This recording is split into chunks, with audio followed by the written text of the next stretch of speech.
So, morning ng June 18, nag-uusap na kami sa text uh, na para pupunta sa Tagaytay. Nagpe-prepare na siya, sabi ko na nagpe-prepare na rin ako. And then after mga ilang minutes, tumawag ulit siya, parang kinakabahan, parang may iyak, na sinabi na tumawag yung organizer na sinalihan namin sa Tiangge, na nagbebenta kami ng mga hotdog, burger. So tumawag yung organizer at sinabi na merong nagrereklamo dun sa na binenta namin. So may na food poison dun sa namin, dun sa binenta namin. So may batang na food poison. So sinabi ko sa kanya na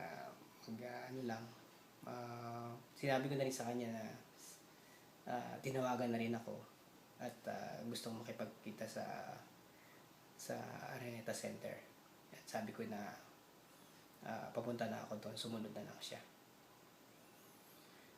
So yun, nagkita kami sa Gateway. Na-meet ko yung tatay ng bata. At mga ilang minuto dumating siya na ngayon hindi na siya nakapagbihis, na kung ano yung suot niya doon sa bahay, yun na rin yung suot niya. At ayun, pumasok kami sa isang restaurant sa may isang corner na meron namang customer na isa na kumakain. So doon kami nag-usap. Medyo mataas ng boses nung tatay ng bata kasi yun nga, sinasabi niya na may nakain yung bata na sa tindahan namin bumili.